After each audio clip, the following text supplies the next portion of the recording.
반갑습니다. 책부자 지혜소원 가족 여러분. 오늘은 일본 관찰 30년이라는 책을 가지고 왔는데요. 저자 염종순 씨는 대략 30년 정도 일본으로 건너가서 주로 IT 업계의 솔루션을 비즈니스 아이템으로 해서 일본의 여러 지방자치단체 그런 쪽에서 비즈니스를 하고 있으면서 나름 한국과 일본 사이의 어떤 사고방식의 차이, 비즈니스 관념의 차이 이런 걸 인식하면서 좀 문제의식을 가지고서 '우리는 어떻게 일본을 이해하는 것이 좋을까?' 이런 차원에서 본인의 견해를 피력을 하고 있는 거죠. 이런 류의 책들이 종합적인 솔루션을 제공한다기보다 저자 개인의 직관적인 의견의 제시, 물론 당연히 합리성이 있고 논리성이 또 결여되면, 사실성이 결여되면 저술로서의 가치가 많이 상실이 되겠죠. 부득이 우리는 단편적인 자료들을 다양하게 흡수하는 가운데 나름의 일본 이해의 틀을 마련하게 될 텐데요. 말씀드렸었습니다만 최근에 유튜브 콘텐츠 상에서 가장 콘텐츠도 활발하고 나름 시각도 예리했던 유튜버 크리에이터는 롯본기 김 교수였다는 생각을 합니다. 처음에는 일본 비판으로 시작해서 현재는 한국의 정치 상황에 대한 비판을 이어가고 있는데요. 물론 좀 더 문학적인 접근으로는 박경리 선생님의 일본 산고가 있고 다 읽은 책들이긴 한데, 역시 종합적인 접근보다는 그게 불가능하겠죠. 어떤 연구단체에서 커다란 예산을 들여서 아주 다양하고 그야말로 종합적인 접근을 했을 때 가능한 일이니, 각 저자들이 포인트로 삼고 있는 부분들을 부분적으로 섭취할 수밖에 없는 상황에서 이제 저는 그렇게 일본 산고, 롯본기 김 교수, 결국은 그래서 이번에는 일본 관찰 30년까지 있게 됐는데, 이 책을 발견하게 된 건 역시 유튜브 알고리즘의 추천 동영상으로 이 저자가 한 얘기들을 들어보면서 나름 일리가 있다 싶어서 한번 읽어 봐야겠다 그런 생각을 했는데요. 이 책이 최신가는 물론 아닙니다. 2020년 2월에 나왔으니까 대략 3년 돼 가는 거죠. 그래서 약간 그 아베 신조가 사살되고 난 상황은 반영이 안 돼 있고요. 약간 최신성은 떨어지지만 그래도 큰 줄거리상에서는 독서에 전혀 문제없는, 사실의 왜곡은 없는 그런 서술이고요.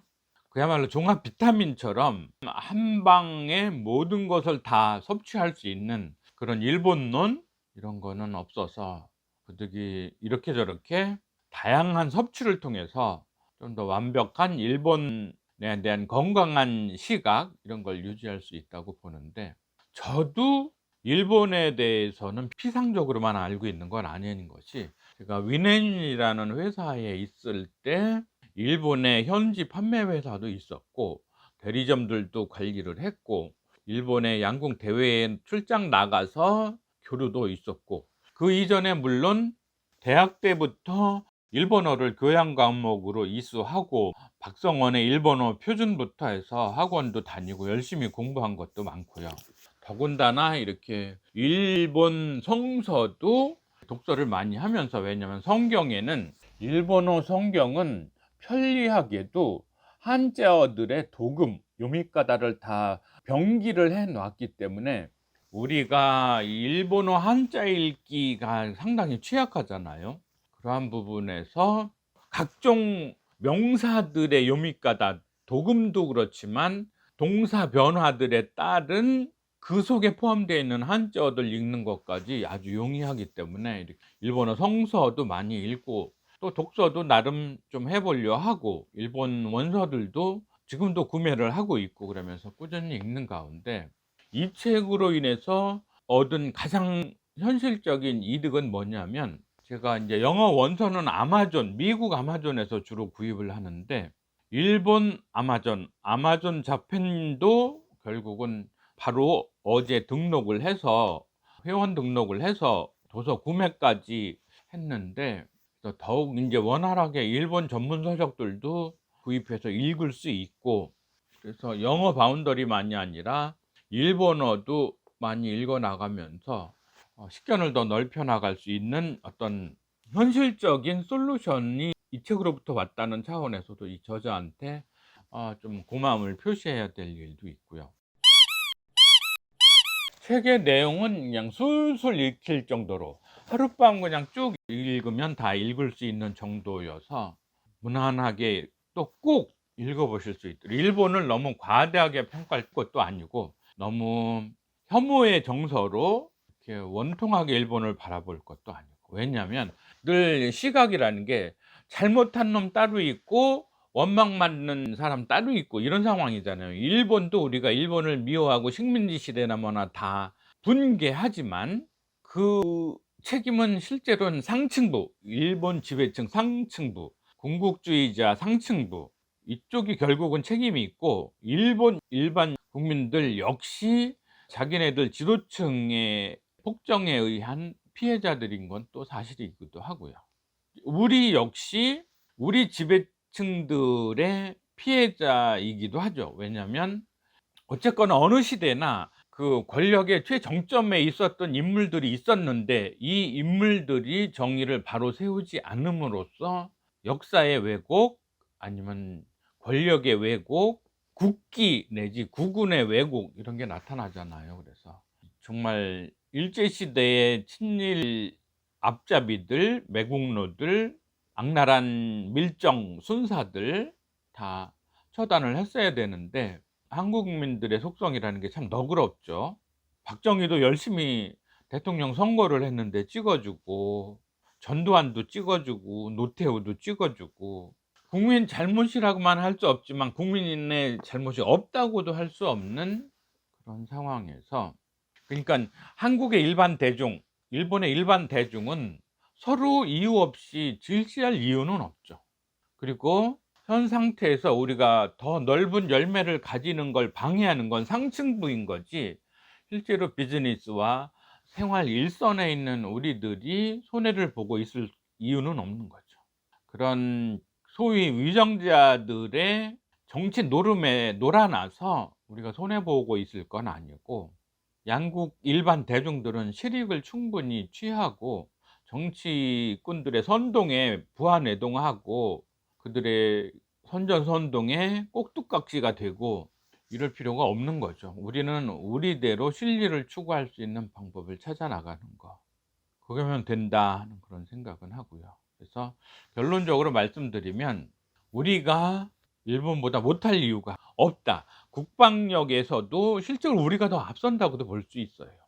왜냐면 책에서도 나오는데, 일본의 국방 예산은 대부분 직업군인들의 월급으로 다 나가는 상황이고, 우리는 군비 확장에 주로 많이 쓰이고 있는 거고, 물론 요즘은 이제 군 초급 간부들, 초급 장교들, 소위 중위 대위 이런 쪽, 아니면 부사관들, 하사 중사 상사 이런 쪽들의 처우와 복지가 너무 한심해서 이 부분에 대해서 질타가 이어지고 있지만, 역시 문제는 늘 상층부인 거죠. 군 상층부들이 자기 출세하기 위해서 아래 부하 사병들의 현실은 아주 짓누르고서 지승진만 아주 그냥 혈안이 돼 가지고 위에다가 예스맨으로 계속 있으면서 지 출세만 했지, 그러면서 꼴값을 떨고 리더십 이런 얘기를 하고 있잖아요. 현실이 이런 건 지들이 리더십이 개판이었다는 거. 그래서 지들이 그 자리에 올라간 건 결국은 못난 놈들이 상층부에 올라가 놓고서 리더십 운운하면서 꼴에 상관이라고 군 수뇌부라고 폼재고 다니는 거죠. 결국은 그런 사람들이 그 자리에 있다는 건 그 사람들이 리더십이 없다는 얘기인 거고, 그 자리에 잘못된 사람들이 가 앉아 있다는 간증이라는 얘기가 되는 거죠. 어느 나라나 상층부의 꼴통들이 차지하고 앉아서 꼴값을 떨고 있는 게 일반 대중들의 삶을 고단하게 한다, 그런 생각을 하면서 좀 더 우리 일반 대중들이 깨어있는 시민의식으로 우리의 몫을 찾아와야 한다. 매스컴이라거나 소위 정치꾼들이 하는 선동에 속지 말고 우리 일반 시민들은 한국이나 일본이나 서로 협력하고 교류하고 비즈니스하고 상호 이익을 도모하면서, 일본이라고 왜 남의 나라라 우리가 생각을 해야겠어요. 일본의 오키나와 홋카이도 어디든지 그냥 내 나라처럼, 프랑스 사람이 독일에 가서 맥주 마시고 독일 사람이 프랑스 가서 와인 마시면서 삶을 즐기면 되는 거지, 무슨 2차 대전 어쩌고 나치 어쩌고 하면서 서로 경원시할 이유가 뭐 있어요. 그래서 우리도 그런 과거사 청산인이 험한 우경화된 일본 우리 꼴통들의 선전 선동 이런 거 배제하고서 양국 일반 국민들은 좀 더 편안하고 즐겁고 유익하고 수지 맞는 삶을 열어나가는 쪽에 초점을 맞춰야 된다. 그런 생각. 갑자기 이제 열이 올랐는데, 그런 시각에서 저도 무슨 일을 할 것인지를 숙고해 보겠습니다. 늘 구독, 좋아요, 공유, 추천 주변에 많이 해주시면 감사하겠습니다. 수고하셨습니다.